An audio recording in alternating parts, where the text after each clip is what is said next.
Go, go, go, go. Go, go, go, go. Hello, diary listeners. And I'm sure consummate Ken Madden fans at this point, we are back with our third installment or diary entry with Ken. And I'm calling this third piece of our time A Midwest Goodbye. And if you know anything about Midwesterners, you know why. Enjoy, listeners.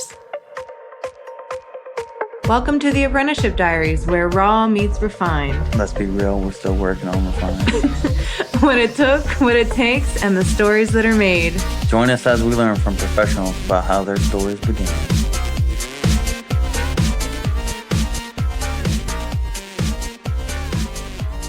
Go, go, go. It's just, it's just so cool. Art's the same way. It's like a Vermeer painting. Have you ever seen them up close? Yes. It's just like a dot that does everything. Everything. It's like how eyeballs. So you and I just talked about eyeballs. You can do. I've seen this so many times with people. I know I'm not a life drawer, but I can do eyes very well. And people are like, I just can't get the eyes right. I come over with a whiteout from a paper, and I just go watch, dunk, dunk, and they're like, oh, I'm like, you had everything right except for there's a highlight because there's a glisten. We always called them farkles. It has a farkle, and in cars. Farkle. And you know what's great about the whiteout? It offers, because it has that a little extra presence. Like it's not flat. It has like substance to it. It's 3D. Yeah. It picks up light and yes, is light. It creates that little bit of dark underneath of it that is always surrounding the highlight. So it creates that illusion instantly.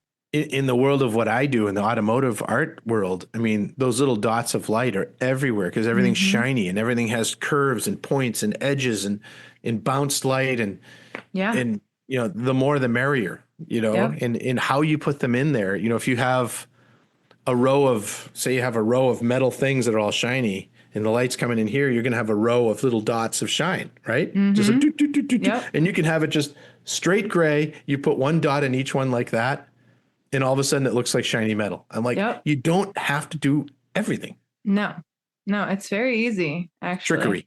Yeah, it's Voodoo. trickery. Yeah, it's great. Well, and it's God. It's incredible because, all of what we're talking about is how light hits matter. And you did that picture of the prism. Yeah. And again, prism, when light filters through a prism, you get a rainbow. That was a promise of not destroying us, at least by water again. Maybe that's why you want water and everything. You know the fire's coming. Yeah, it's coming. I want water everywhere. Surrounded by it. I'm just going to be surrounded by water to make sure. But just in case, I'm also building an ark. There you go. Are you? Yeah, well, because, you can be surrounded by water to a point, and then you need a place to go because the water's completely surrounded you. True. But he said it was not going to destroy us by water again. So that's true. Yeah. Only fire now. Yeah, it'd be fire now. It's true. But if I'm on the water in an ark, it probably won't. Well, unless it's made out of fire. Shoot. You'll be raptured away, man. I might have misthought this. You'll probably just be sucked up. Just be like. Speaking of arcs, kind of off subject, but I want to go visit that ark they built. My parents did. I got to go see that. That looks really cool. They thought it was amazing. It was a little fettered because they ended up getting an Airbnb that had really bad mold, and my mom got really sick afterwards. So yeah, but they've said it was incredible. Yeah, I want to see that. It's only 8 or 9 hours from me, so I should. Yeah, check it out. That'd be fun. That'd be a good place. That's a good place to stop on the way out to see you, so you can do like some tattoos on Stacy that she wants. Well, and we have in DC, we have the Bible Museum. That's right. So you could make it a full, biblical journey mission. And with Doge, there'll be plenty of cheap places to stay because there won't be any in DC working anymore. There you go. I mean, I'm only 45 minutes away. It's a very easy. I could just put you on the train and you could go right in and then just navigate all DC. Oh, that'd be fun. Yeah. Yeah. It's fun. I like that idea. like that idea a lot. Yeah, dude. Hopefully you'll get out here one of these days too. Oh, I know. I got to find a tattoo place that needs you to come out. Nobody needs me. I mean, they don't. There's a couple that I know of that need you. They don't need me. I assure you. I'm fairly certain the tattoo shop that I worked at when I was there does not like me nor want me there anymore. We ideologically. Nope. You guys are opposites. Tattoo shops in Minnesota do not think like you. No. Which is fine because I don't, everybody's got to have their hustle, right? Exactly. Well, and if you're doing tattoos and you're in that area, that's what you're doing.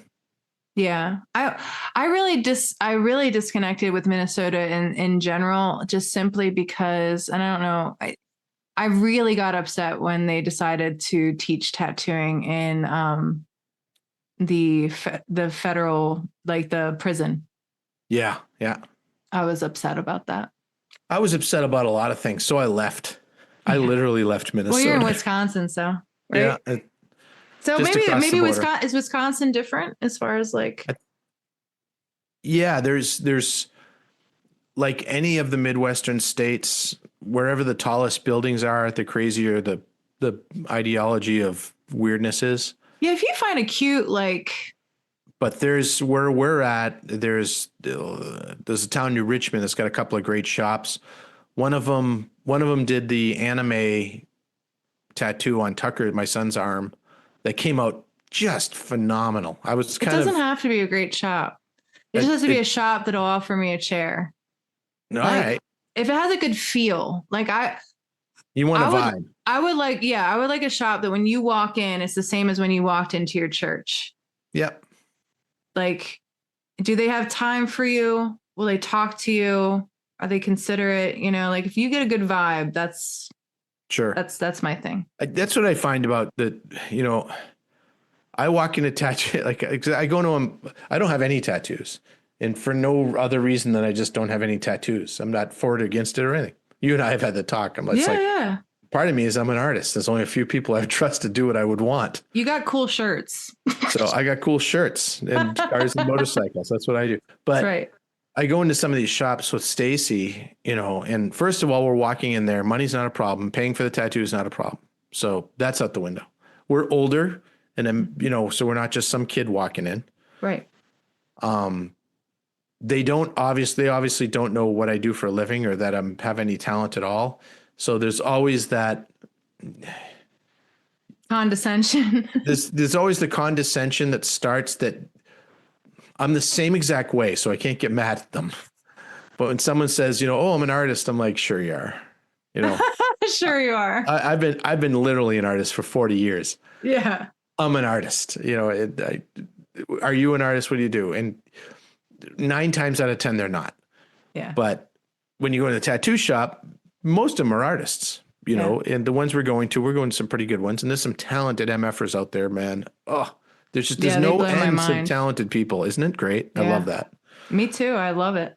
But again, there's that vibe of it's like a Harley Davidson dealership's the same way. You walk into a good Harley Davidson dealership, it's like, I work at Harley, man. Fucking America, rock on.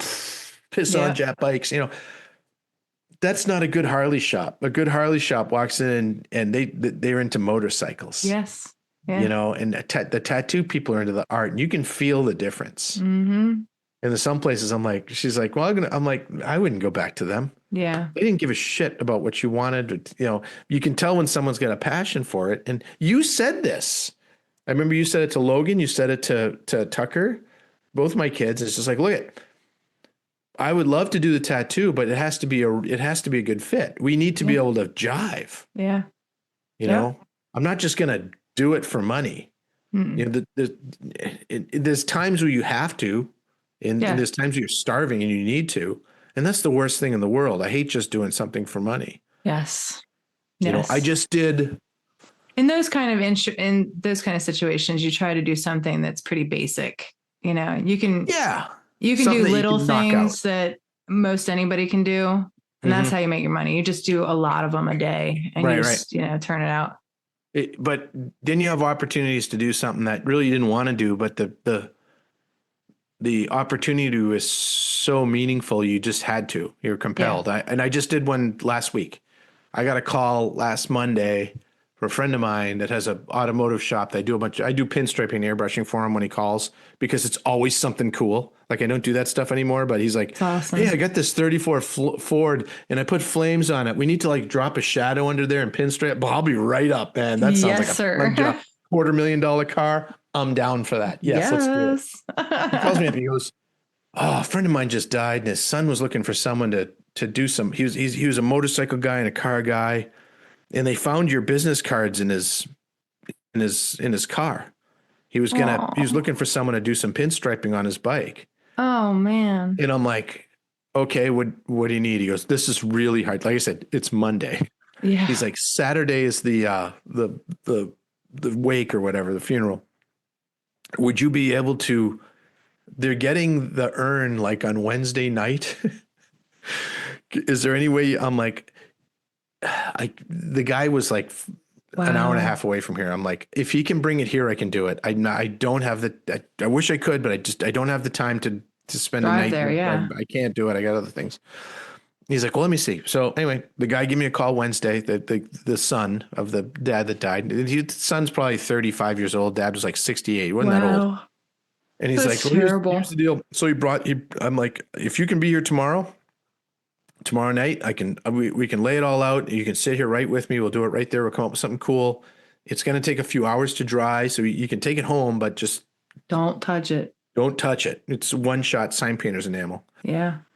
And so he came and I'm laying it out and putting his name on there. He wanted like hot rod style flames, or not flames, but pinstripes, like the old school, like the flask I gave you guys. Yeah. So I love doing that. I used it, by the way. Oh, good. You came with me to the last Paradise tattoo gathering. Kick ass. Yeah, man. I'm sorry to segue this beautiful story, but you did come with us and we were cool as shit because we had really good whiskey in there and it was cold and we were in the mountains and we just kept walking up to people. They were like, "Whiskey?" And they were like, "Oh, yes." And we're like, I love it. Flasks. Oh, that's great. So you made it extra awesome. It was the same kind of thing, So I put I had done a job like a year ago doing some lettering. So I finally bought a set of nice lettering quills to actually do lettering. What a difference. Very cool. Well, anyway, the difference, they made it so I was able to write his name on it. And then he showed me a picture of a truck that him and his dad built like back in 20 years ago. And it was like a big, like monster truck kind of thing, like purple with the classic flames that went from yellow to orange to red. Yeah. And I'm like, let's use all of the colors from that truck on this urn. So I'm painting it all on there and stuff like that. And I'm getting it on there and I'm like, so this is coming along good. I said, when they put your dad in here, have him be careful. And he's like, "Oh, Dad's in there." Oh, I love it.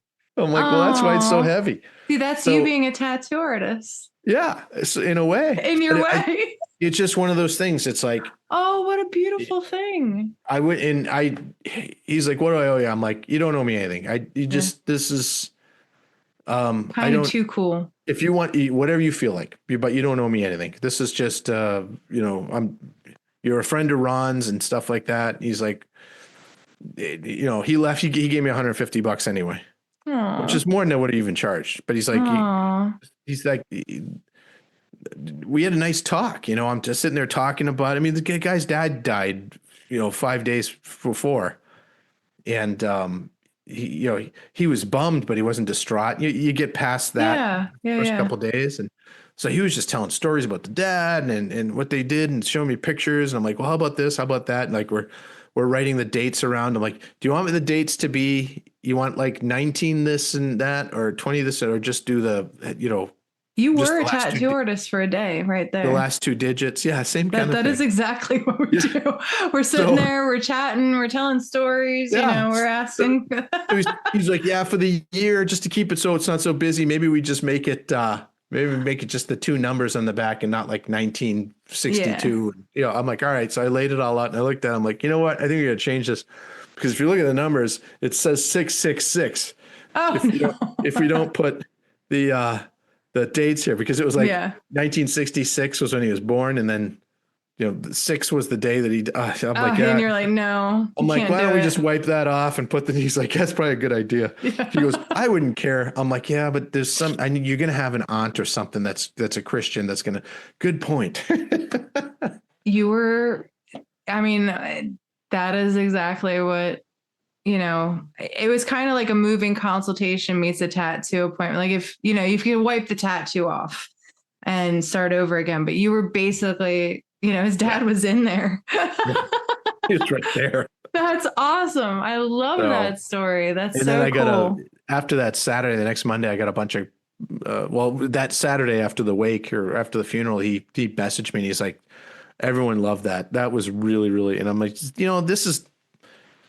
I like being able to do that stuff. And I've done more than once. I mean, I flamed a whole coffin for a friend of mine's dad that when he died, they're like, can you bring it? Can you? That's what I thought I was getting at, was not an urn, but a coffin, pinstripe coffin.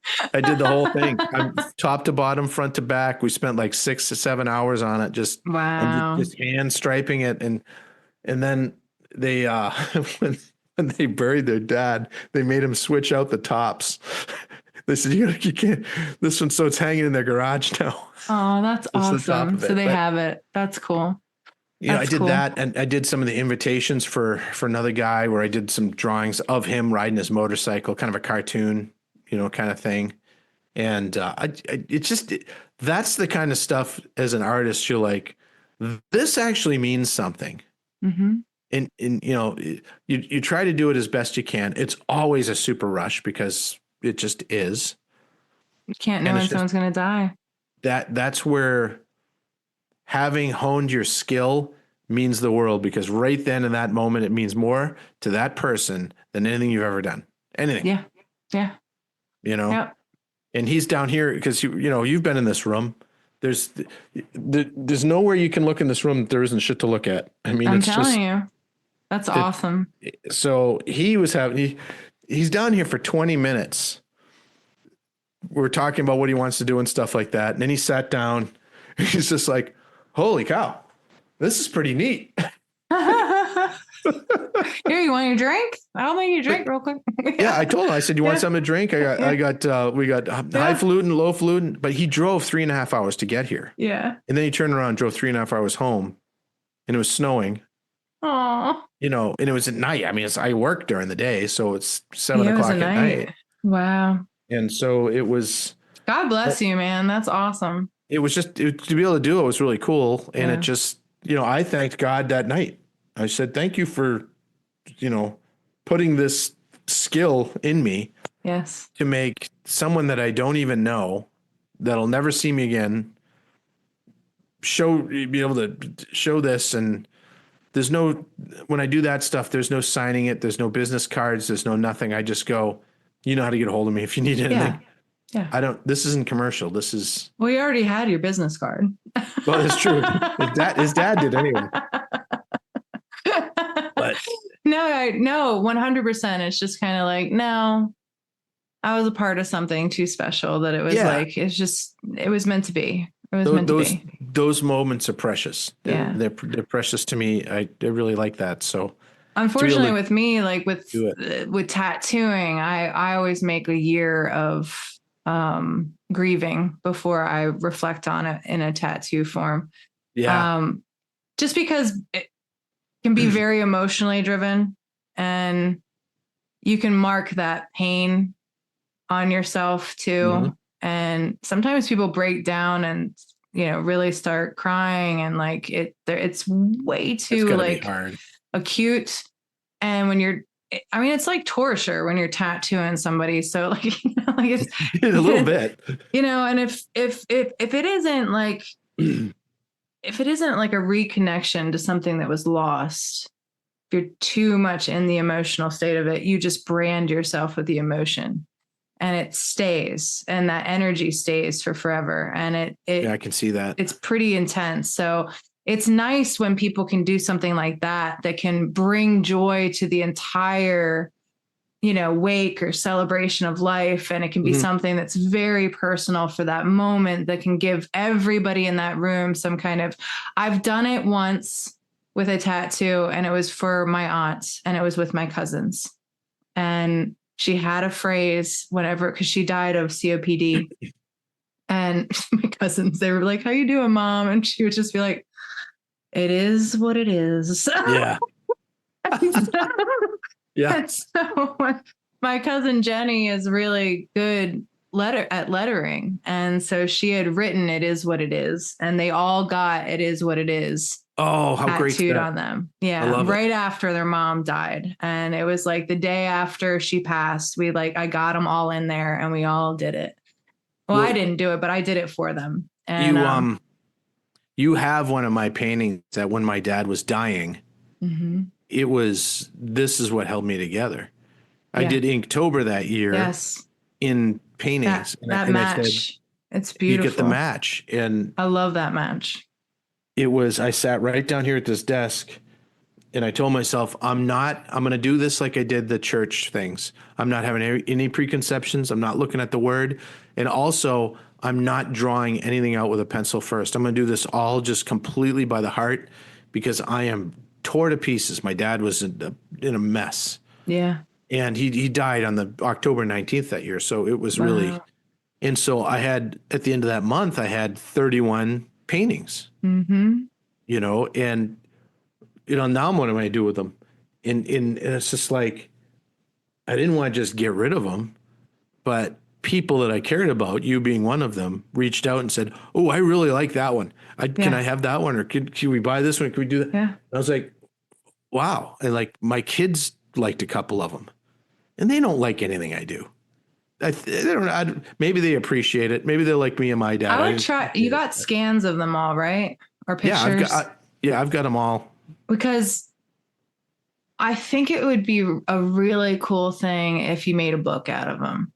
That would be cool. And that would be a cool book. Talked about your dad in there, and the actual thing, and like make a book that people could look through and they could see all the different things and just, what the prompt was, but then also what was happening in the background. Right. And it would be a really cool, kind of like, I don't know, like a how to manage grief and loss and all of that. It'd be a really cool. That's a good idea. Thing. If you need a scan, I have a scanner and I have it, so I can always get you a really good one. I think I'm pretty sure I got a picture of that one. I think I took a picture of all of them. Okay. But because I try to photograph everything I do. Yeah. I've got a nice setup for that too. But it was interesting. Like after my dad passed, he was, he wrote music since 1947. He's been writing and playing music, Incredible. And I got an old cassette tape that I found, I forgot I even had, from 1982 Fairbanks Summer Arts Festival in Fairbanks, Alaska, where he brought Chris Calloway up and a bunch of the best musicians from Boston. And Chris Calloway is Cab Calloway's daughter. And at the time, she was a star on The Doctors, which was a soap opera during the day. Oh, right on. But she was a singer, like unbelievably good jazz singer. And I found this cassette and I'm like, it's the cassette I listened to all the time when I was younger. I mean, I was up there the next year. I wasn't up there for this one. But, through technology, I just said, well, I want to convert this before the cassette just stops working because it's all, the paper on it's all wrinkled. It's all yellowed. And so for like $40, I bought it on Amazon. It looks like the old tape recorders, like, but you play the tape and it converts it to a digital format. You have an MP3. So then I put that on my SoundCloud. Now I can use that I've used it a whole bunch of times for different background music and things that I've done. How cool. With my dad. And that's a whole other side business you could do too for people. Because if they have a cassette of their parent, you can convert that into an MP3. And there's all these musicians that are, dying. And these guys are, he conducted they did rehearsals every Monday morning from 10 in the morning till 12 in Phoenix Arizona, at the Union Hall, the Right. Musicians Union Hall, which is an old bank. I mean, it's so sketchy. And the 18 guys would get together and they'd rehearse, Right. but they never had any jobs. They didn't have gigs. They just rehearsed, and they'd play like charity things or some events of something pop up. But so I went this was before he wasn't doing great, but he was still up and around and be able to drive and walk. He had a blood disease, but he's like, you want to come to this rehearsal with me? And instantly I turned into the 11-year-old me, like, no, I don't want to go to that. These are the most boring things in the world. And Stacy looked at me and she goes, your dad wants you to go with that. You're crazy for not going. And I'm like, all right, Dad, let's go. Boy, am I glad I did. So I brought all my recording equipment and video cameras and mics and everything and recorded. These guys were all like top musicians, like Crazy, like studio guys, toured with everybody you'd ever heard of that was a big band. A lot of them were in their 70s and 80s, still just playing. Cool. And my dad's conducting. He was doing the conducting and arranging and like he does this one thing. The guy was playing a baritone sax, did this baritone sax solo, and he's like, they get through with the song. He goes, let's do that again, Jimmy. This time you're gonna stand up. You do a lot better job when you stand up. The guy's 87 years old. He's like, all right. So he played it, and I recorded the whole thing. I'm like, this is gonna be great. And he gets up there and he plays it. The old man was right. Dad played it better when he was standing up. So I put that. It's on my YouTube page. There's a whole tribute section to my dad on the YouTube page with a bunch of music he did. And at his funeral, we did his funeral. It was Halloween Day in 2022 down in Fountain Hills, Arizona. And we did it. It was a Monday. We had to do it between 10 and 12 so that all that band, instead of rehearsing, they all came over and played a concert. And that was his funeral. Oh, I love it. It wasn't this big, sad, awful thing. No, it was wonderful. My brother gave everything your dad is. Yeah. My brother gave a little speech, and another gentleman that was a good friend of my dad's gave a speech, and then they played 6 songs. It was like a little concert. It was awesome. I mean, that's what creativity does. You know what was also, we're speaking about this and this is kind of like our interaction with God and our gifts and things like that. So you're bringing this up. And just today, I've been contacted now because I've done a podcast now for a few years. So I have a little bit of knowledge more than the average person. Pretty damn good podcast. It's. Are we going to do one today? I've been recording this whole thing. Are you kidding? It's great. It's a comic con. I'll probably put it on YouTube too. I'll edit it a little bit better. As a quick aside for the listeners of Amy Nichols and the Apprenticeship Diaries out here, we never know when it starts or stops. It's on. Go. And Amy and me are like, we'll see each other once. I know. and then there's no such thing as a short conversation. No, whether it's text message or doesn't matter. Whatever. If Joe Rogan would have you and me on, it would be 17 hours. We'd break records. Anyway, he's my fangirl. Like, yeah, he's great. Would. But anyway, one of my favorite people at church. His name, it's Dick and Donna. They've been married for like 60 some years. Oh, cool. And they're incredible and they're so amazing. I love them so much. And Dick was telling me how his son is he wants to start a podcast. And he wants to do a podcast about talks around death, and how you want to die, how you want to prepare for death, and confront that. But it's funny that we're kind of touching that topic. And I was talking with Dick about it. And I said, please let me know when your son releases his podcast. I don't know the name of it or anything yet, but I plan on shouting it out when it happens. And I said, I know the answer to all of those questions for myself. If I get, there's pending a lot of variables, but I'm very comfortable with that conversation. I think it is a conversation people will listen to. But I think you should probably really interview with him too. I'd love to put you in touch with him. Like, That'd be great. yeah. The Carol's another one too, since she's had to. yeah, Carol's She's incredible. She would be great. Yes. The loss of my dad was it's really interesting what happens to you. You know, it's strange what goes on in your mind when and some people had bad relationships and things like that. I didn't. I had a good relationship with my dad, and we had the best last conversation that I could ever imagine. I have zero regrets. There's nothing I was like, God, I wish if I had another. None of that. It was like unbelievable.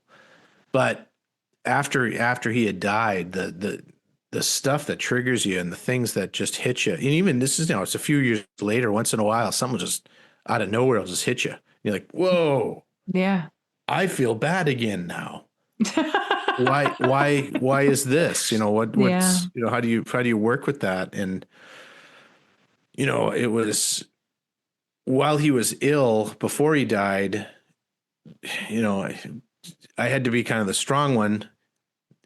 And my sister was taking care of him, and she was just totally overwhelmed with him and with it. And it made it really difficult. So all of us, there was infighting, and I ended up leaving and coming home early. Yeah. When I was down there to help him. And God, I just remember that there was a dark feeling of guilt with that too, that the rest of the family said, no, you're not to feel guilty about that. We understand what's going on. Everyone, they were all like, and I was like, oh, I mean, there was some really dark times that turned into really bright times because they were like, don't worry about it. It's not a big deal. It's you did what you had to do. But still, there's those times like I'll call my mom still. And this is something I really thank her for. Is she'd never changed the answering message on the phone. Aww. So it's his voice. Yeah. Awkward old guy trying to make a, recording. You have reached so in this house. If please leave a message and we will get back to you as soon as we can. Thank you. It's my dad and it's his voice. And I love it. I've got one of his trombones. I've got his keyboard that he played on. I've got some of his music that he wrote. And I don't play trombone. I know how to. I just don't. Right. But so when I had my granddaughter over and she gets she comes over. Now she's 3.5, so she talks. Yeah. And she comes over, Papa, can I play the instruments? Let's go down to where the instruments are. Because I have a whole room with drums. But now I have a bass and I got all this stuff. I got the trombone. And I start playing the trombone and she's like, that is too loud. She's just had nothing of it. And I can hear my dad laughing. I mean, I could just, I'm playing. This is the mouthpiece he played through. This is this thing that he made this music with. I used to carry when I was a little kid to the thing. So it's, loss can be horrible if you look at it as horrible, but you can also look at what's left and what you can gain from that in your own life and spread to other people. And when you have God, I feel like there's more of what you have left because nothing's been lost really, like there's something waiting for you and there's something still very there. And there's a lot for you to give to the family within that. So everything that I think of is like I have to rise to the occasion of my life. And now I have to carry a mantle. There's like now a thing it's kind of like what you said. I'm trying to make a painting my dad would be proud of. Mm-hmm. But now it's with your whole family. It's with everything that you do. It's like you have that there, So the podcast you're talking about dealing with the past, I mean, it's still a pretty taboo thing that people don't like to talk about. Yeah. Because it's hard. Yeah. And I was telling Dick, I said, I keep death all around me. He's like, what do you mean? And I was like, I have skeleton paintings. I have skulls. I have actual skulls. I have taxidermy. I have wet specimens. I have dead flowers. I have literal representations of death. And he's just like, whoa. And I'm like, I surround myself with death because I want to meet death as a friend. I want to do that. I don't have a death wish. I don't want to die, but I don't fear it. No. You know, if there's a pain, I'm not looking forward to the pain before it, but I don't fear the dying part because I feel like, well, I don't even know how much pain it's going to be. Like, I don't, I don't know. I have no idea for it. It's just like anything else. But that's why God's amazing, because when you just trust in God, I don't know, you can just walk into that, and you know that if you still have breath, if you still have life and you're still here, there's still a reason. Right. You know, like, and so and I don't know, I would imagine I'm going to know when the time is to let go too. And that there's just going to be that. And that time isn't chosen for us. No. I would hope he lets us know.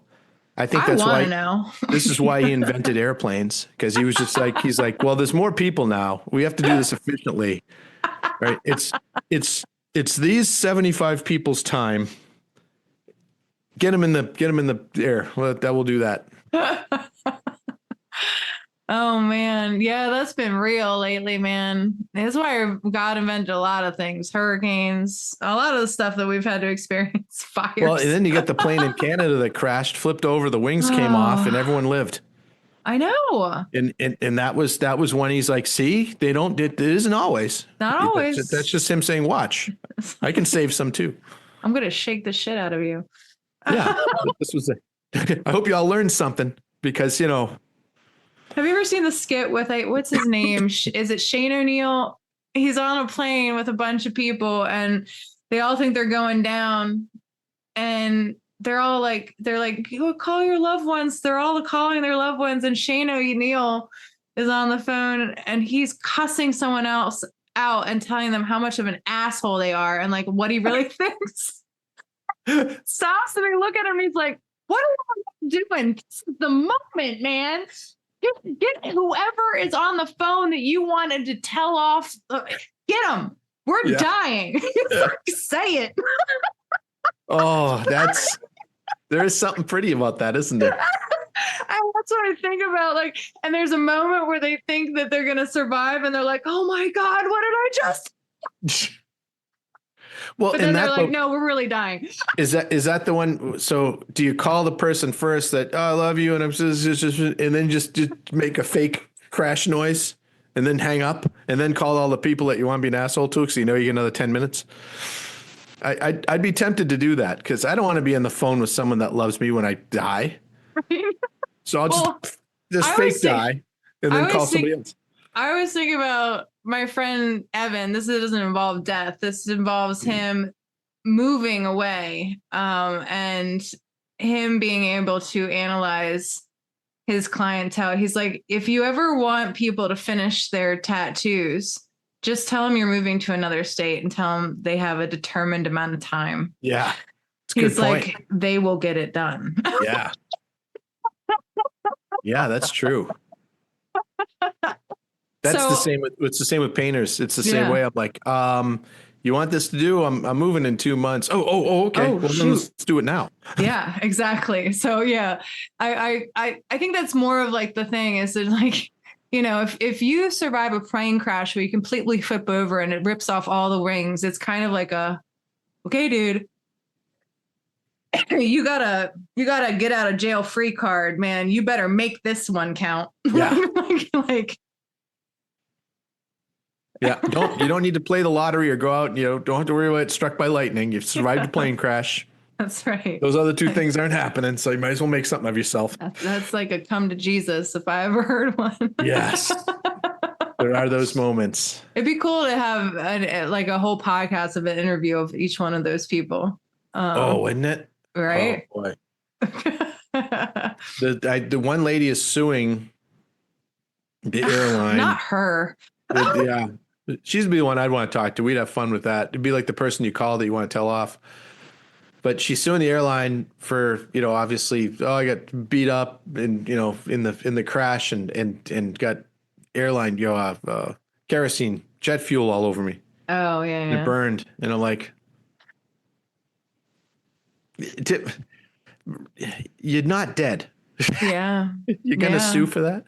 I'm not a suing person. So I'd be like, I mean, I guess if, I mean, I don't know. I'm not, it would have, I would have to be, in order for me to sue for any kind of damages, I think I'd have to have my life permanently affected.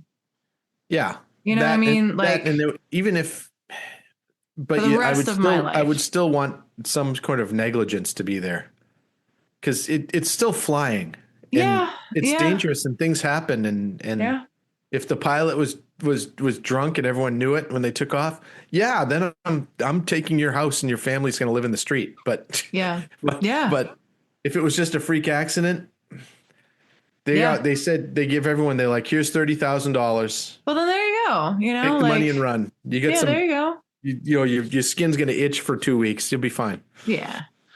No, I'm with you. I'd have to know some kind of negligence. I'd have to really be clear on that. But even still, I'm just kind of, I'm more of a like, thank God I lived. Yeah. Like, oh my God. Like, I'm so happy that I can just, in my family. Yeah. And I've been sued. I wouldn't do that to anybody unless they really did something to me. You've been I'm sued? Yeah, I don't think so. I think I would just let that go. I haven't been sued before. It does sound pretty awful. Yeah, it's not Knock good. on wood. It's not good. That's a whole nother conversation. It is. I do approach, well, sticking with our conversation, I do approach it in a very God-centered kind of way. Because I'm listening. I got an itch in my throat. I got to get a cocktail here. Yeah. Go ahead. I can hear you, so I'll just be watching from over there. Yeah. So I try to do enough paperwork and enough consultation and enough back and forth, and I really slow my business down enough so that there is evidence of accountability by my clients. So typically, like, I've never run into a situation, like, I've definitely had mistakes, right, but there's always been a working to resolution and restitution afterwards. And I've only had to give money back. Well, I'll give money back if I haven't done any work yet, for sure. Like, if I haven't drawn anything, I haven't done any work, I'll give you your money back. Just anybody's listening to this, like, if I haven't done it yet, I'll probably give your money back. That's fine. But if we're in my bubble of where I hold you accountable to that money, then you're going to have to pay me a little bit. And if I've drawn for you, definitely.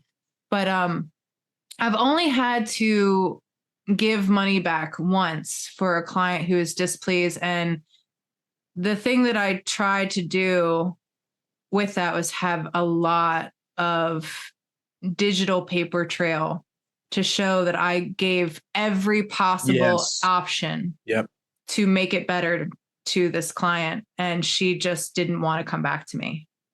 And she, part of it was she felt embarrassed because she was pretty hyper as a person. Mm-hmm. And I think she kind of felt, I don't know, she might have just not liked me. I don't know. I don't know what exactly what it was, but she wouldn't even let me see the tattoo like healed in person. And I was like, I can't, first of all, I can't do anything for you until it's healed. And I can't, we have to assess this from where it is now. Right. I'm fine There's no with going back. Yeah. Like, I can't go back. I could, if she was willing to do it, I could pay to have some laser tattoo removal for her. Like, that's an option. Which like, if it got there, I would, that's what I would do. That's what you've done. Yeah. I would rather that than be sued. like that's horrible. Like I'll do what I can. There's going to be pain involved. There's going to be suffering involved. She could still sue me after that, I'm sure. All right, question for you. Were there red flags going into that in the initial process and coming? I've got a story because yes. you can tell sometimes that the person's going to be a problem. They were less typically. Now I have those red flags and they're glaring enough that I say I'm not the one and we don't even engage. Right. But this particular client, do you get that point of like, there's some red flags here, but I think that we can get through them. I think that the work will stand on its own. And the work probably did stand on its own, but it wasn't what they thought it was going to be. Well, I've got, well, you're thinking about that. I've got a story. I used to paint motorcycles, which is very similar to tattooing, where people think it's permanent. And it's many thousands of dollars to paint a motorcycle. Yes. And there was a guy that came in, and this was, I don't know, probably 15 years ago. And I painted I just had a feeling about this one, and I should have just turned it down. And I started working on it. Same thing, paper trail. Here's the drawing. Here's the color of your bike. It's this color. I'm going to put this piece of art on there. It's going to look like this. And I did it in the computer so he could this is what Abs signed off on everything. Everything was good. Painted the thing and stuff like that. He had a friend that was with him a couple of times who was kind of a jerk, but I didn't care. I'm not painting for him. Right. Apparently I was. So the guy comes and picks up the bike, loves it, goes home with his buddy, comes back like 2 days later. I really don't like this. Paid me. And I'm like, well, we've gone through this whole thing. It looks exactly, look, here's the picture here. I mean, it's like perfect. I just don't like it. I'd like my money back. All right. I didn't even think about it. I said, okay, I'll give you your money back. Give me the tanks. He's like, what? I'm like, well, you're not keeping the art. No. So yeah. He's like, well, what are you gonna do? I'm like, I'll give you your money back. Come back tomorrow. So he's like, okay. He came back tomorrow, and his tanks were sanded down to bare metal, and his fenders were sanded down to bare metal. And I gave him back. You can't do that with a tattoo, obviously, but it was one of those things. I'm like, you're not. This is what you get. Now here's all your money back, and here's your stuff. Right. Nothing's ruined. I mean, he could have probably sued me if he wanted to. Right. But I had the paper trail too. So it's like, neither of us have any money. So there's no point suing me. Right. Well, and with her, I can admit some fault of my own because she was older and her skin got really inflamed very quickly. And so it was hard. The issue was she contacted me the day after, not even the day after. It wasn't even a full day. And she had removed the bandage that was supposed to stay on 2 days, like immediately. Oh, and it's basically a sticker that she ripped off of already pissed off skin. And she's like, she sent me pictures of it like that were this zoomed in on. Yeah. So anything that you look up that close, it's going to look awful. Right. And it was already pissed off. And so I was like, look, I understand that you don't like what you're seeing right now. Right. There's literally nothing I can do. Yeah. Like, we're here. I need you to heal. Let's get to the heal. I did prepare her that we might have to go back into it because her skin was getting very inflamed while it was happening, and I was not able to see as much. And I had already told her, I said, I do like to have more than one session because I'd like to see it healed, and I'd like to make adjustments anyway. But she just would not let this thing heal. Wouldn't show me any picture of it from like a distance that showed it. And then wouldn't come in afterwards for me to see it healed to even assess it. And she said that she wanted to go to this other artist. And she said, well, I'm going to have to wait for a very long time for him, but I guess I'll just suck it up if you can just give me half the money back so I can pay him to do it, I'll be content. And I was like, cool, Yeah, here you go. cool, sweet. Yeah. If that'll make you not have to come back here ever again, that's worth it. I mean, no, I won't. She wouldn't, because I mean, she was already committed to never coming back. Right. And I was just like, I think the red flags was that she was so particular and so like she had things to critique even about the guy that she was going to go see to fix my work. Like she already had his work and was even critiquing his work.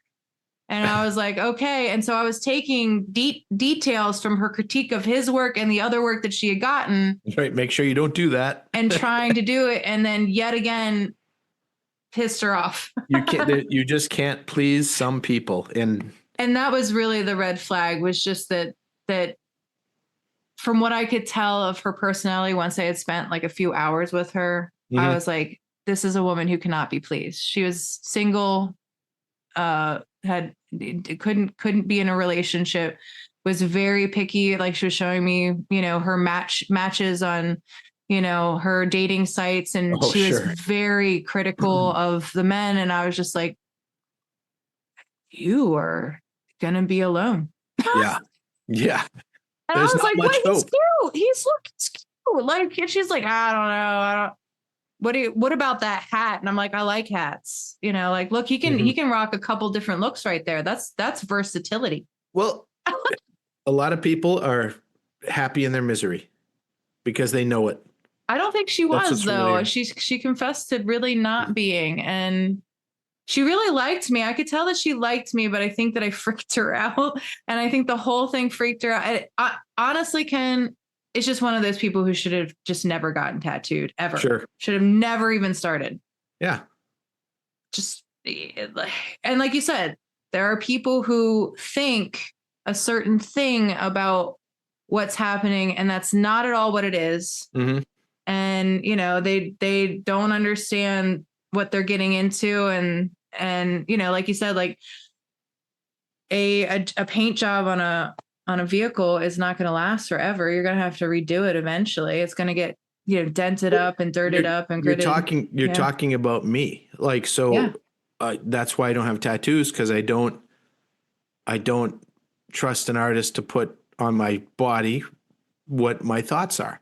Yeah. Now, if I had you do a tattoo, I wouldn't approach it like that. It would be, this is what I want, but I want your rendition of it. Yeah. Because it would be a piece of art from you to me. That's what I would want. Mm-hmm. And that's the relationship that I would want with my tattoo artist. Right. Because I have to want what their work is on me, not what I want on there, if that makes sense. And that was the other thing. She wanted the poor man's blah, blah, blah, because she didn't want to wait for the other guy. Yeah. So I was doing my version of his work. Yeah. And I was like, okay, well, so I don't do this all the time. So, I think I can do it decent enough. And I'm listening to you as best I can. But yeah, I mean,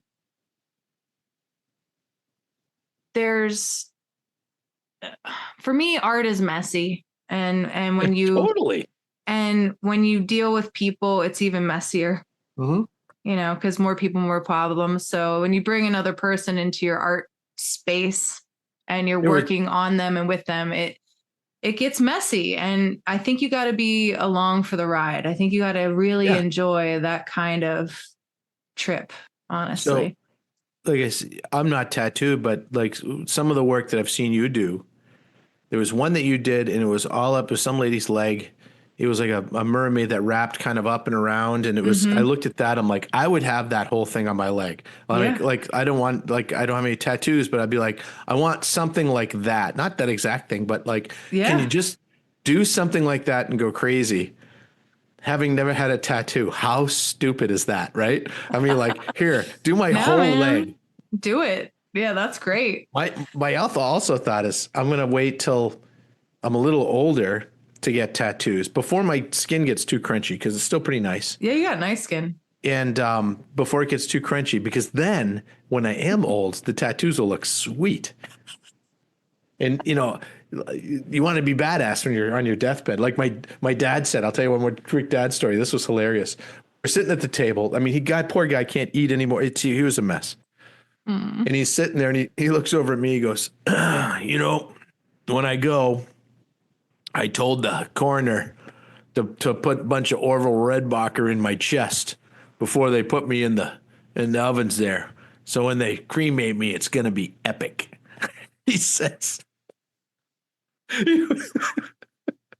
I'm like, there's a guy that's not afraid. No, There's an unafraid human being right there. And it taught me a lot when he says that. He's even joking about it. And of course, my poor family, they were horrified.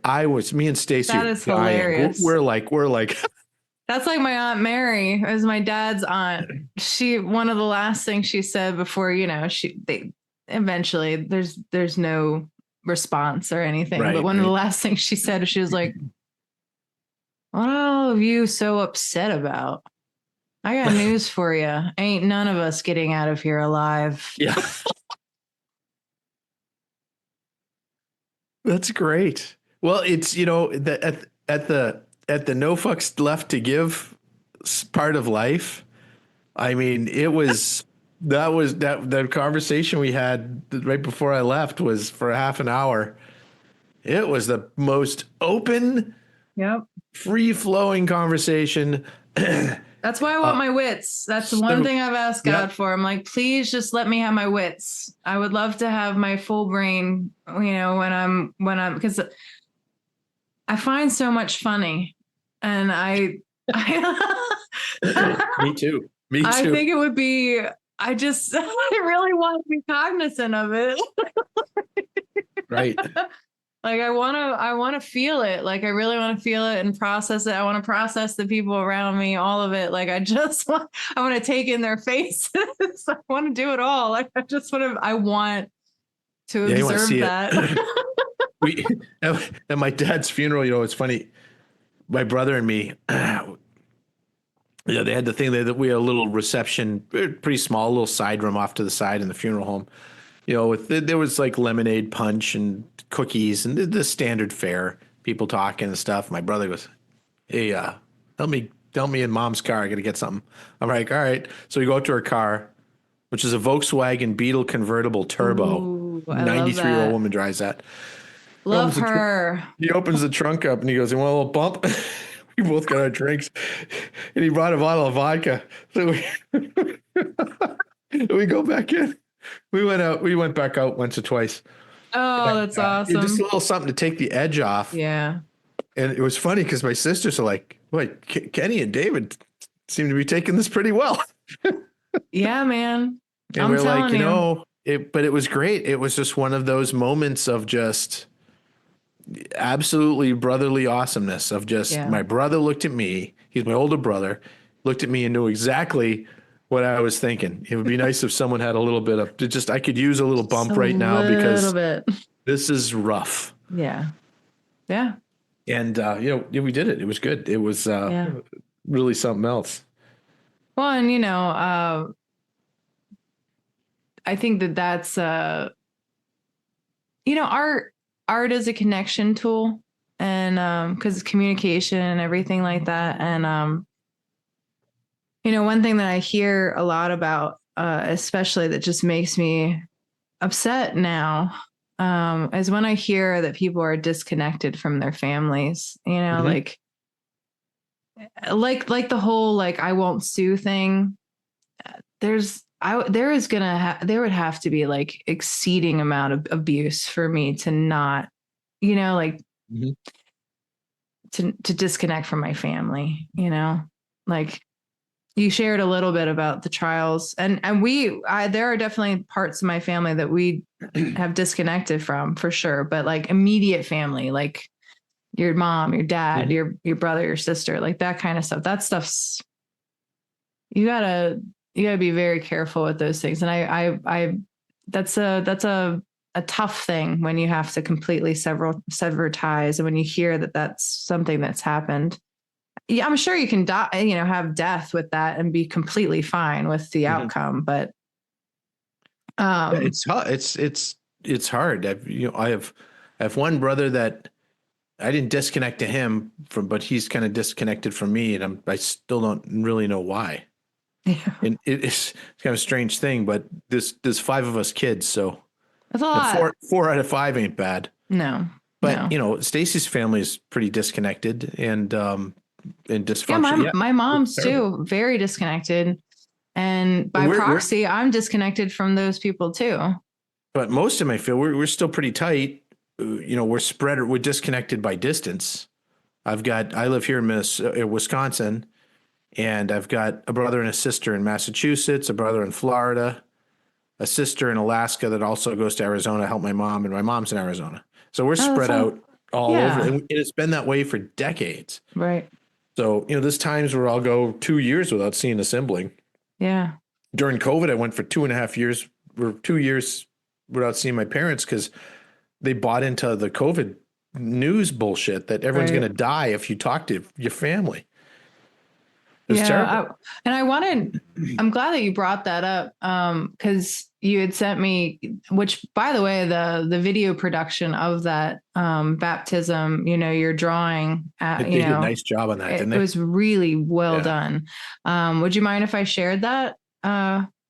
Yeah, I don't see that as a problem. Just give I would just share the YouTube video and send people there so they can like it and stuff like that. Like I yeah, wouldn't, yeah. if you want to do it, because it's right now I've got it hidden private. Because Constance did it, that their church did. I mean, they wouldn't care if we shared it. I'm sure it's on their website too. But if you want to Yeah, share that link to anybody, you go right ahead. it That's would absolutely it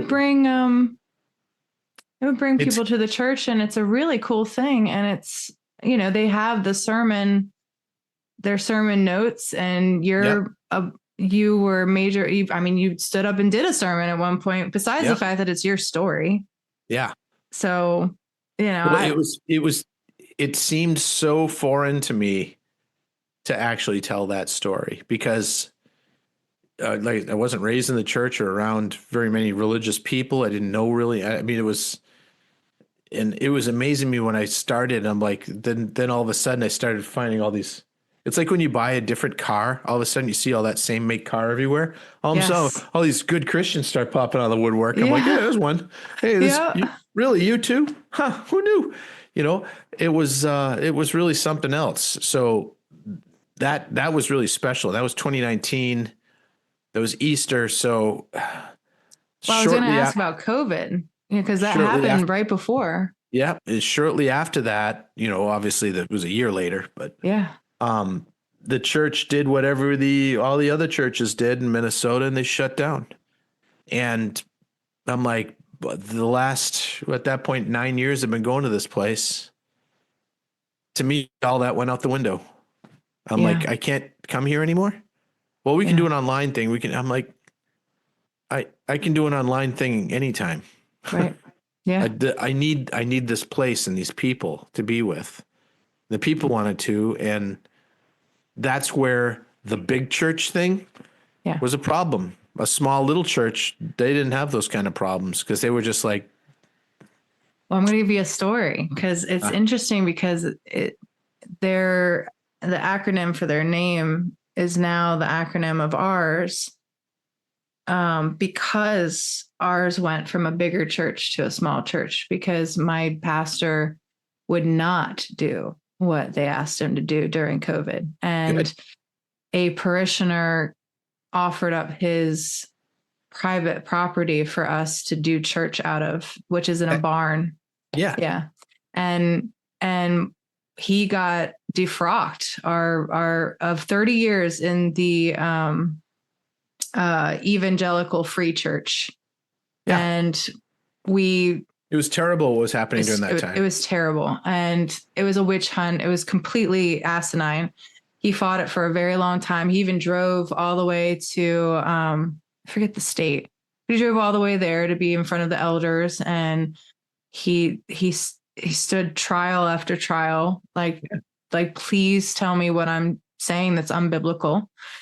At the very least, let me confront my accuser, because you're telling me that I have an accuser. Nope. it was heinous what they were doing. And he got defrocked, and we all were like, why do you have to belong to the evangelical church? And he was like, well, I want to work the steps of this, because for me, it's very biblical that I try to find reconciliation and that we try to figure this out. That makes sense. And he's like, and it's important for me that the story is that. And so eventually we just became Cornerstone Free Church, and that's what we are now. Yep. And Good. It's little, and it's amazing. It's absolutely amazing. I couldn't imagine having a church life any other way. It reminded me. So this is what I thought, and I hadn't. Soon after that, I moved. So I moved out of the state because the whole state had gone crazy like that. Yeah. So it wasn't like I was furious at the church and the people and stuff like that. I was just disappointed. Yeah. And I'm like disappointed enough that I don't need to be part of that. Yeah. And I had given a lot to it, not just my faith and love and. But at that point, you had God. Yeah, and I'm like, I said, obviously, you do that on your own. Everything you've been talking about here is like, I guess not that important, because you're saying it, but rises above everything, and the thing is this church also, we were in a very conservative town, and we were the number one most conservative town in the whole state. They wouldn't have had a problem. The sheriff, I talked to the sheriff wouldn't have shut us down. It was a business decision, and that's where the big church thing, that's where they lose it. Yep. And it was a bad business decision, because had they stayed open, all of the other churches, their people would have either stayed open or come to our church. Right. And we really could have stood up for something, and they had the backing of the politicians in the area. They had the backing of everybody, and still just was like, maybe we shouldn't. Yeah. And well, if they were a 501c3, they probably couldn't. Well, yeah, they absolutely could. They just didn't want to, because there was consequences that they couldn't face. Well, maybe, but Minnesota, you got to understand, Minnesota was like one of the top 5 states of shutdowns. No, I know. They were really, really hardcore. Oh, I know. The Floyd riots were there. The 501c3 thing wasn't a. But I'm sure it was a consideration, but it wasn't. They were more worried about everyone going to jail. The people coming to the church, the pastors, the church elders. These are all people that would be put in jail. And this is what Walls was doing. The guy is he's absolutely insane. Evil during this. Yes. Yeah. And it was, but again, that's a test of a church. Your church did it right. The guy. We did. A lot of our parishioners, we actually. He gave up a lot. And we have an interview. I actually met Cal Zastro, a man that got put in federal prison for violation of the FACE Act, because he had the audacity to pray outside of a church or outside of an abortion clinic and try to ask people not to kill their babies. And Heather Idoni. I've read about that guy. We met her right before she was sentenced. I think it was like 11 years that she was supposed to serve, but she got out early because of Trump. He released all of them. Yeah, he said let them all go.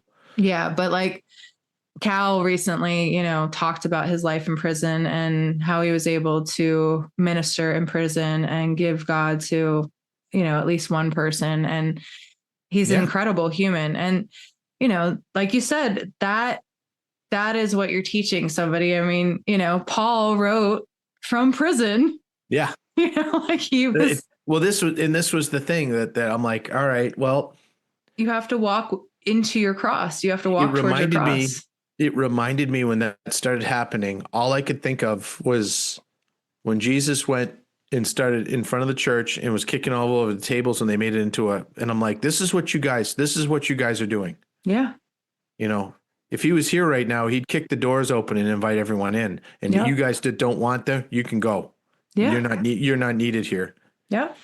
And, or we'll do it out in the parking lot, or we'll do whatever we got to do to stand up to this. My pastor was like, look, if you want to wear a mask, wear a mask. If you don't have to wear a mask, he was like, I'm not scared. Yeah. My duty is to my flock. my one thing is to give God's word perpetually to my flock. My obligation is And that. was there a time when that word was more valuable? I know, right? In our lifetimes? Is there a Right. time that like people needed to hear that? It's just like, no, you have strength in this. Yes. There is something going on here Yes. that's bigger than Yes. some cold that everyone's getting. Yep. It isn't wiping out nations. Something else is going on here. This is the time for Christians to stand strong. Yep. And you'll see them standing strong now. Oh, Now I that the know. danger's gone. Now when they're it's all, easy. yes. Yeah. Now when it's easy. You know, Absolutely. we didn't get to go to church for those years, and now we can, and we're going to stand strong. It's like you didn't get to go to church because none of you stood up. If you all you showed didn't up go to outside the church. doors, if you all stood up outside the doors of the church, you'd have gone to church. Mm-hmm. And if the minister didn't come out and minister, Yep. Yeah. You would have known something about him too. Yeah. at minimum, it was summer. Stand 6 feet apart. It's not. Get some sunlight. Exactly. Absorb some vitamin D. And in this church, like I said, it was a big church. It was probably on 30 acres, with wow. lots of So it could have land and beautiful. easily.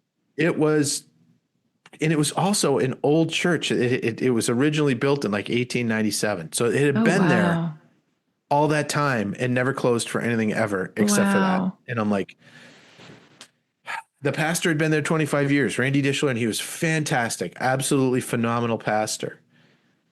And no one stood up. No one was strong enough in their conviction to stand up and say, nope. If nobody comes, that's okay, but we're open. Right. And in Minnesota, it was hard. We had with I do the podcast, a weather report with Bruce McGee and Jason. Mm-hmm.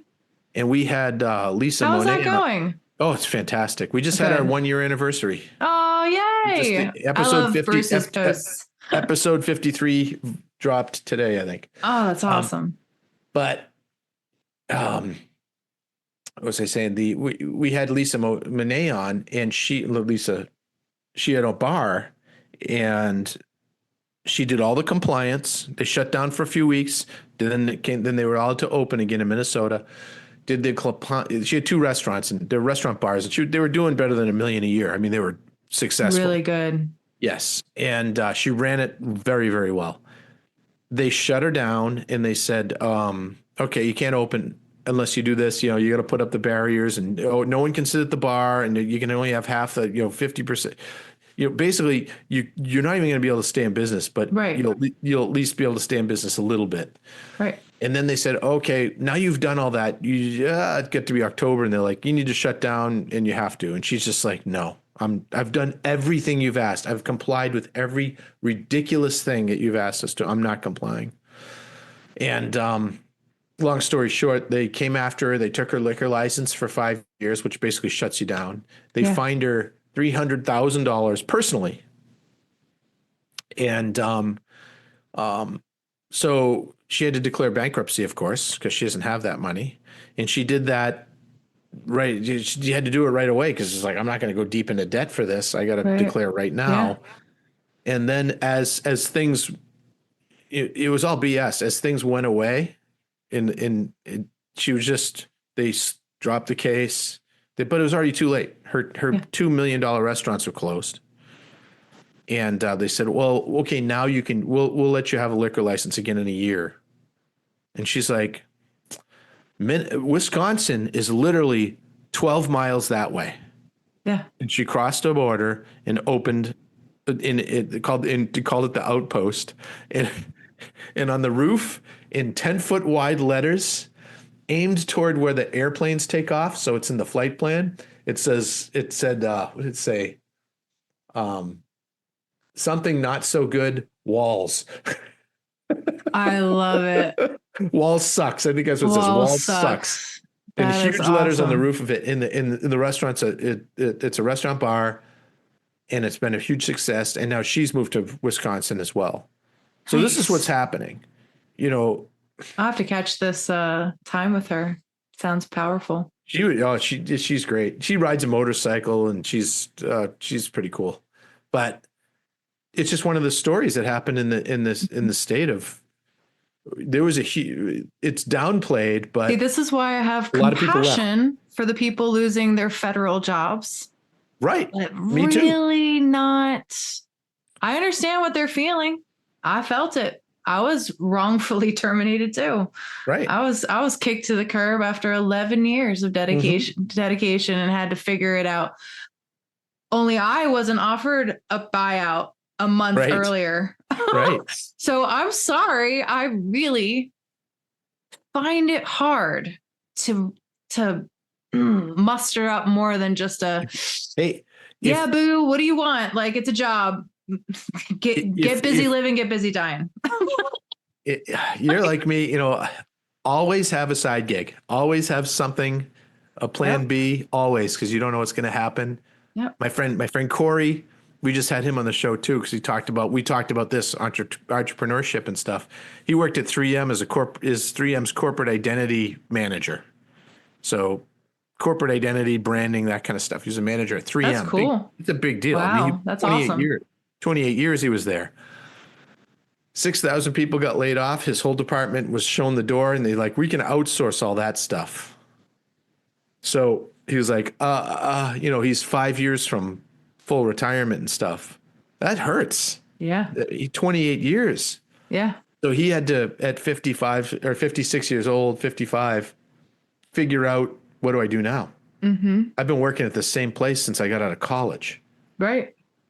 Now what? So, but he sat and felt sorry for himself for a couple of days, as you're entitled to do, and then he got to work, and he developed his own company as a C-suite branding and marketing consultant, basically. Dude, that's awesome. It's And probably way better. It's working out. Yeah. And now he's like, this is so much better. This is right. great. So much better. Yeah. Yeah. No, and that's what I'm saying. Like, I know it's going to be better for them if they just leave. I know it's going to be better for them if they leave. Because like you've said this entire time, embrace your cross, walk towards your cross. The struggles make you better. It's going to make you better. And it's going to give you a passion that you never had, a heat to your life that you never had. I remember, speaking of Joe Rogan, Chuck Palahniuk, I think that's how you say Palahniuk, or the guy who wrote Choke and Fight Club and everything. Oh, sure. He had a financial advisor steal from him like a lot of money, and it pretty much put him in the poorhouse, and he knew who did it. So he went after him, but like, you know, it's all gummed up legally until he gets his money back. And he was broke. And Joe was like, dude, how do you not want to hurt that person? Like, how are you, seem pretty like chill. And he was like, you know what? I'm not really mad. He's like, cause you know, when you have all that money, there's just nothing to talk about. Yeah. You know, like you're too comfortable to make anything that has depth. And he's like, you know, when that happened to me, I had to write again. And I wrote, and it was kind of beautiful. Mm-hmm.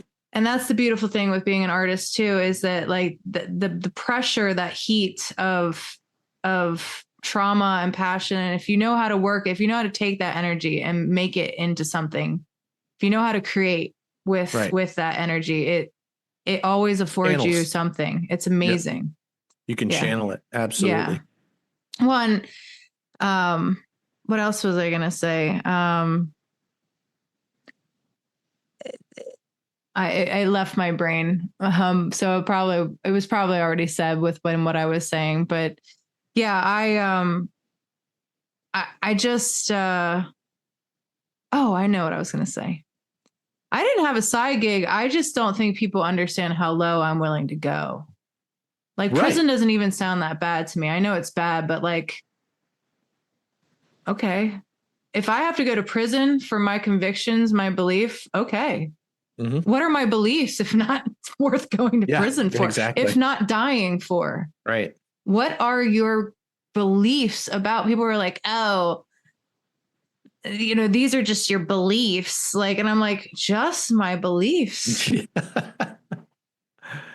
How can you even say that flippantly? Yeah. Like, I don't want to know what the measure of your beliefs are, because clearly they're not to be tested. dude, yeah, people in my life know when you try to test me, man, I'll show you. Like, like, There's a certain amount of finding out. I'll burn this shit down. Like, you don't even understand. Like, I'll scrap it all. And I've done it once. I'll do it again. And don't try me. I will. So, like, for me, it was just kind of like, oh, I've been uncomfortable. I'll be uncomfortable again. That's fine. You know? When you know how to be uncomfortable, you don't want to be. No. But you know how to. Yeah. It's like, it's going to suck, but whatever.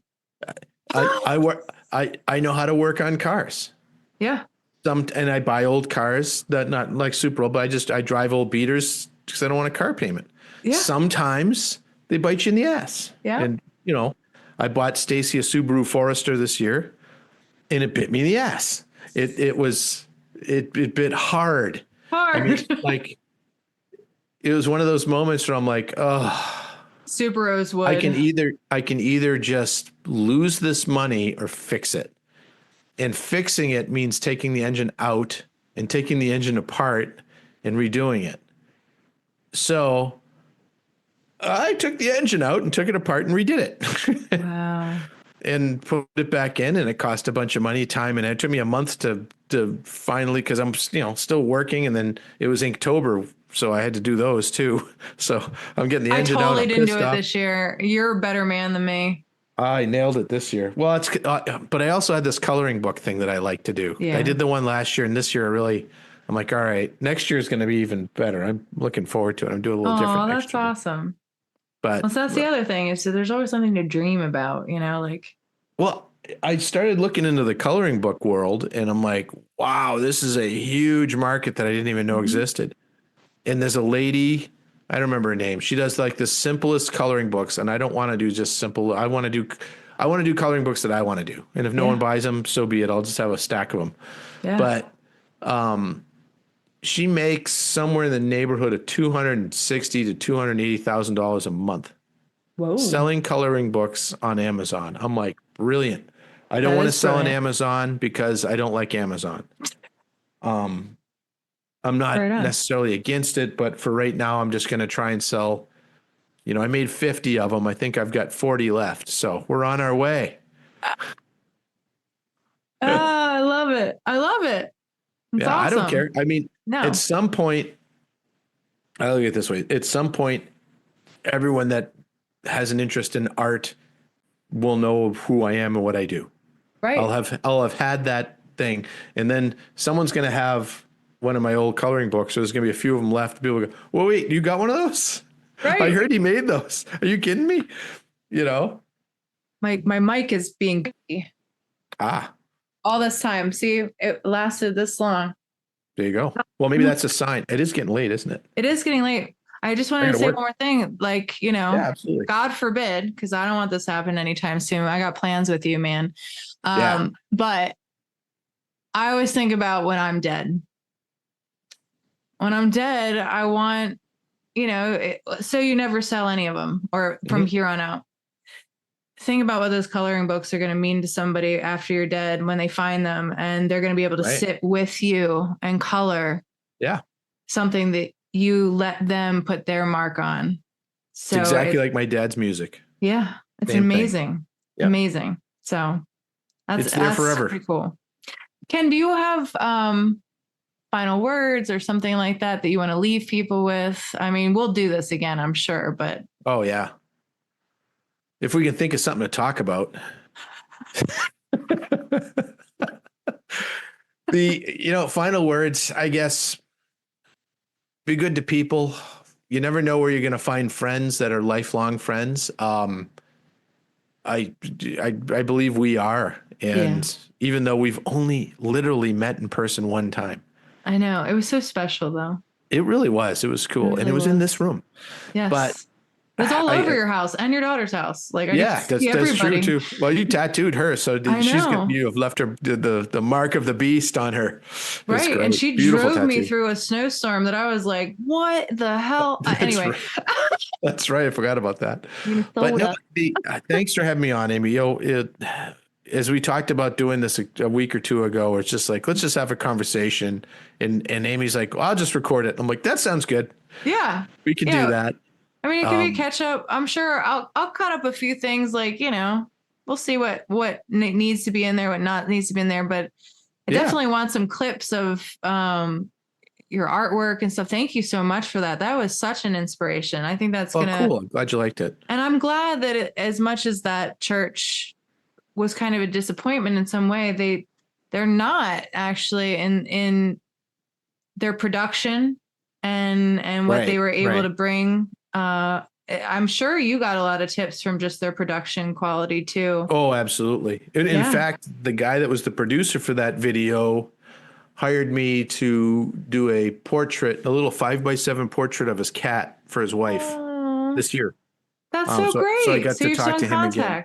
Yeah, I have no animosity towards the church. No. Like I said, it's a disappointment, but it's not a hatred or I would still pretty much take a bullet for anybody there. Yeah. They're wonderful people. Yeah. So but it's a very defendable moment. Yeah.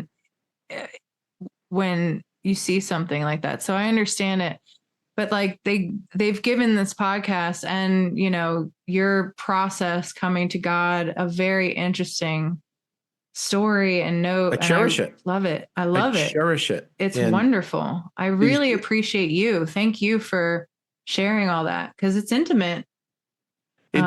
It's tricky to share because I'm not a person that would usually have talked about the good news of Jesus Christ, but I like it. And if you want, I can send you I'll put it on WeTransfer or something.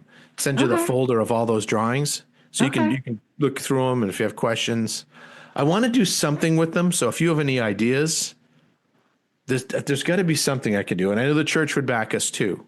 Yeah. So if there's something that we could do together, maybe to shed some light on the church in a good light. Yeah. Yeah. I mean, they were the inspiration. Well, they were the thing that I just love that they allowed for notes to go on for their sermon and it kind of left that open. And, I don't know what could happen of it either, but like, I think you have a coloring book right there just based off of what the sermon was. And I know they did something in the church, but they're your drawings. So. Exactly. There's no reason why you can't. It's something that I will do and use. Yeah. I just haven't figured out what yet. Yeah. The idea of doing a book would be cool. I think a coloring book. I've kicked that around. To do a coloring book now would be, now that I've done a couple of them, that would be a lot easier than I started 3 or 4 times to actually write a book about them. I was just overwhelmed. Yeah. Yeah. I'll just tell AI to write the book and I'll just put the drawings in. Beautiful. Well, and it could just be the picture and then, like a phrase of the Bible that inspired it. Mm-hmm. And then maybe a little spot for somebody to write something or draw their own thing and have a blank sheet in between each, the idea was a little devotional. Yeah. I was going to it was going to be a 52-page devotional. Yeah. So, and I have enough drawings to do 3 of those. So it'd be 3 years of devotionals. Wow. Which is pretty, it's pretty cool. You could do a deck of prayer cards. Prayer cards would be cool. Yeah. That would be cool. I hadn't thought about that. That'd be good. That'd be really cool. The backstory and the origin story of them is, I'm looking over here because that's where I got it up on the screen, is. And that you could actually bring back to the church. You could go to the church and be like, would you like to do a brand of using my drawings, prayer cards for the church? Right. That'd be kind of cool. Yeah. I don't know, but I think that'd be neat. That would be cool to do, for sure. I like the prayer card idea. I think that's my favorite idea yet. Hell yeah. I got nothing but ideas. Yeah. I know, me too. That's my problem. No.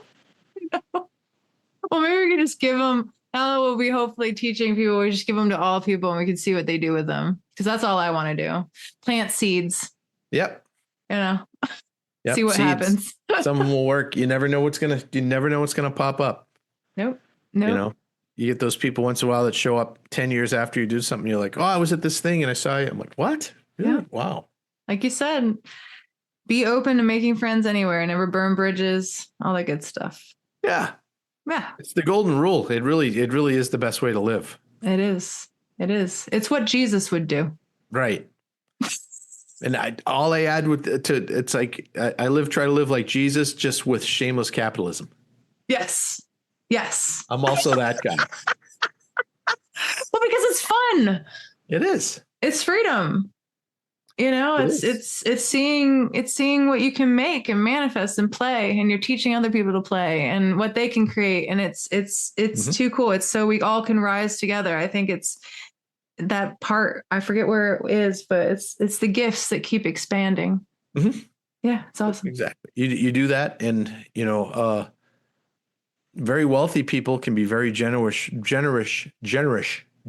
with their incomes and their money, and most of them are. Yes.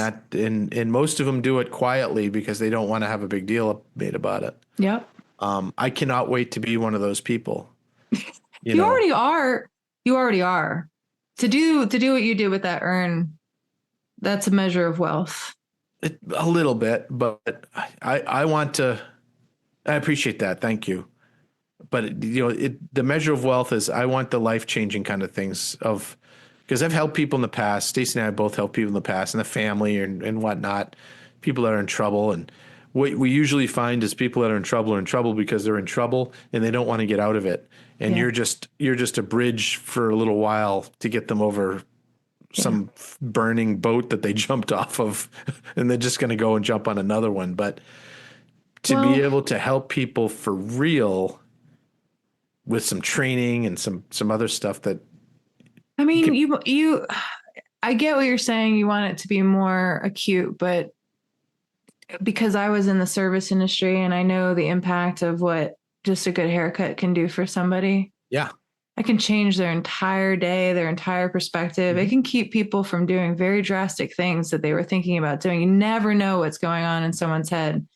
And that moment that you did, it meant the world to that whole family. That's a life-changing thing that I'm pretty sure that when people really sit on it and think on it, they're like, that's the kind of person I would like to be. Right. I hope so. No, I know so, because you don't want to be exactly like me though. I got some twisted stuff going on. Well, you can't be exactly, but I mean like the gesture, like to be able to be like, nah, man, you don't have to give me any money. Like that's no. Right. Well, yeah. And he didn't. Yeah. That's what I'm saying. It's like, but I didn't refuse. I didn't refuse it either. I could see it. There's times where you can see it in someone's eyes. Yeah. They really want to give back. They're this meant something. And it would be an insult not to. Yeah. Well, it's like my thing when I tell people, I don't tip, I don't really, they're like, I want to tip you. And I was like, well, you can write me a Google review. Yeah. And they'll usually do both. Say nice things about me online, please. Yeah. Yeah. Like they'll usually, they usually do both. And so it's like, that's what it is to like be really wealthy, in my opinion, is that. So I guess what I would say yes, our final hours, we've been doing this for a while. Midwest goodbye.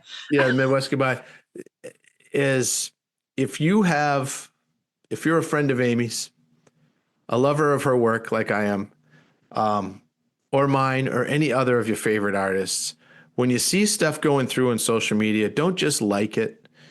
The likes, we all love. The likes is great for us personally, but does nothing for us. You need to make some comments in there. Start a conversation. Yeah.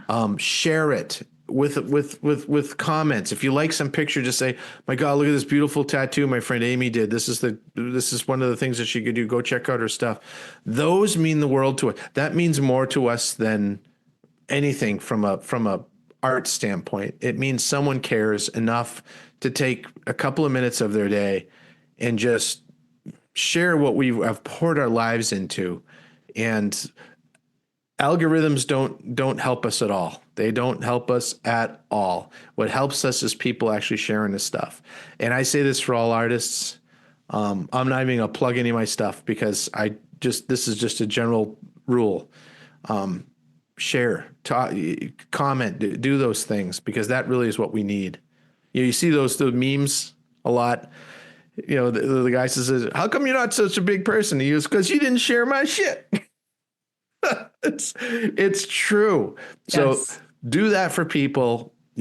Like and share the show. I mean, make sure you listen to the last at least 5 episodes of this show with Amy because everyone is completely different. Boy, they're a lot of fun to listen to. I listen to them at work a lot because I got the time when I'm working on the computer. Aw, It's just great to have them on, and then other people get to hear them too. I'm so honored. Thank you, Ken. That was Well, perfect. thank you. Thank you. Thank you. Thank you. You're a blessing. You are as well.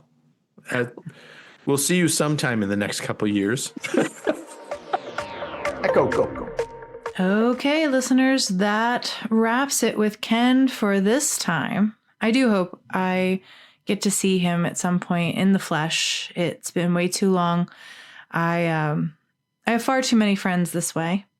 Please, if you have any idea of anything that Ken can do with these awesome illustrations that he's done while he's experienced God's word, please write in to the podcast. Our email is there for you to write in. You could also DM. Definitely reach out to Ken directly. Mad K Studio is his Instagram. It's MADDK_studio. That's his Instagram. Just reach out and, give him some idea of what he might be able to do with it. He might run with it. And, if a fraction of the things that we dream of doing actually get done, well, then we will have lived a very productive life. And I think have very much so expanded on all the gifts that we were given. I'd like to think anyway. I hope.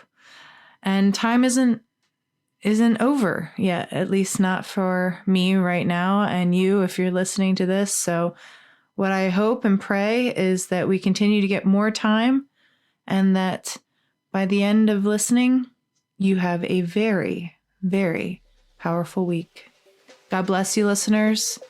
God bless you, Ken. God bless us all. Thanks for listening. You can find the Apprenticeship Diaries on Twitter, Facebook, and Instagram. Our IG is _apprenticeship_diaries. If you would like to offer constructive criticism or an interview, drop us an email at theapprenticeshipdiaries@gmail.com. We look forward to hearing from our listeners.